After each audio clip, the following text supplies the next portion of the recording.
even though you got long sleeves on. So We just. how'd you stand that outside? You know what? I actually biked to work today because my car is not available. Okay. But I brought my clothes to the office, so I biked in my undershirt and my shorts, so I was all right. That's Yeah. good. So you got one of those like brightly colored biking shirts that people wear. Is that so that I've always wanted to ask bikers if they wear that stuff so that you can't not see them, or if it's just some. When you start biking, you get addicted to bad fashion. What is Yes. it? Is that it? It's not just bad fashion, but Lycra too. They're really, yeah. Yeah, that's it. It's The those lycra little pants with biking the little, shorts. but the pants have a little pad in them, and I guess that's designed to protect you from. Calluses as you're riding. You know what? I won't defend the fashion, and I won't defend the tight pants, but I will defend those pads because they help. But you know, Graham, you could just hop on Metrolink, and then you wouldn't have to worry about riding your bike to work. You know what? I could. I don't know if I'd want to. Right now, we're seeing a bunch of issues. We're seeing a lot of safety, a lot of crime issues with Metrolink in the news. And there's been a lot of finger-pointing between policymakers and officials by state and Metro itself. And instead of addressing the problem, instead of tackling it head-on with ways that we know work, Right. Instead officials are deciding to spend nearly $4 million to do the same thing St. Louis always seems to do, and that's to commission a study to figure out what we ought to do with Metrolink instead of doing what we know we probably should. Yeah, but they're not going to. Well, but what we know we probably should is in people that approach it with a little bit of common sense. But there's still the crowd out there that think it needs to expand and billions more need to be spent on it, even though it's never come close to paying for itself to begin with and was never intended to, for that matter. Yeah, that's right. And the saddest thing when we see all these stories about crime going on the Metrolink and officials not knowing who can prosecute people, if they can even write tickets, if they have the authority to, and just this, it's just a mess.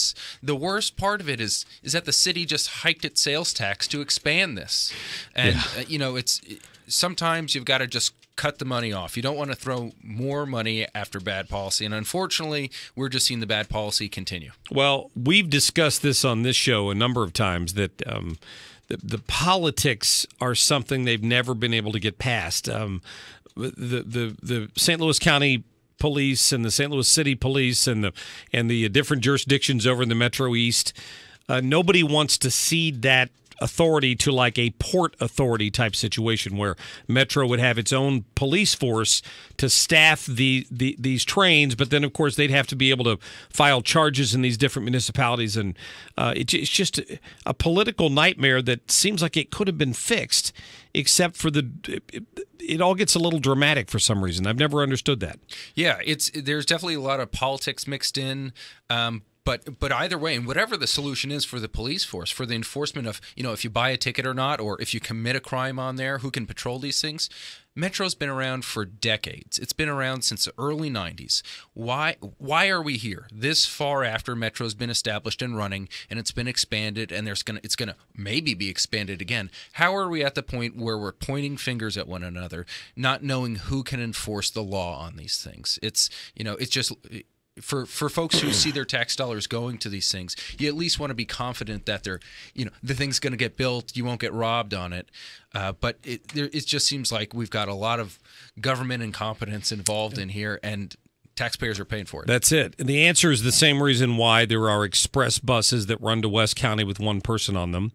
That's been happening for years, and everybody wants to look the other way because they don't want to stop subsidizing the system. They're never going to stop doing that. So you're right. It's a lot of bad politics. The last thing I heard on this and read, and maybe you guys have found out something new about it since then, was there was a debate over how much it was going to cost to put turnstiles in, which might slow down some of the thugs from getting on the trains to rob people to begin with if you're enforcing the fare.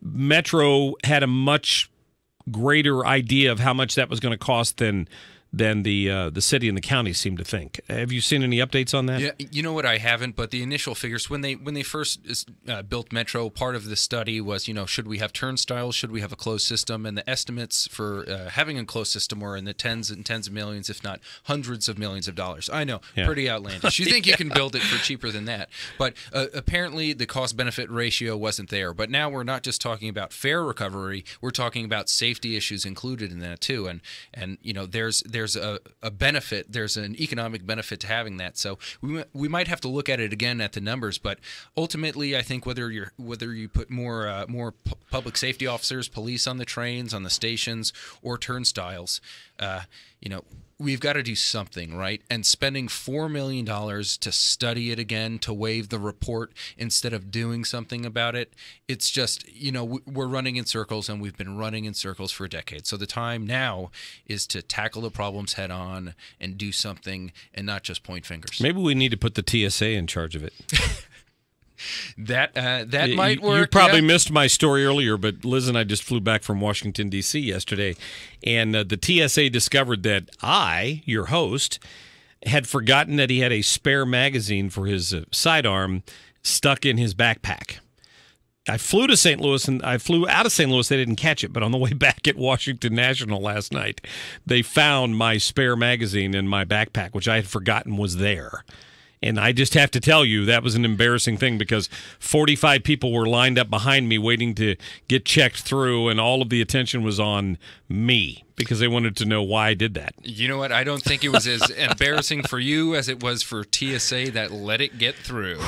Yeah, well, the ones in St. Louis didn't catch it. I don't know why. You have to wonder how often that must happen. But and things worse, potentially worse than magazines that they're not catching. Yeah, it's very true. Graham Renz, thanks so much for your time.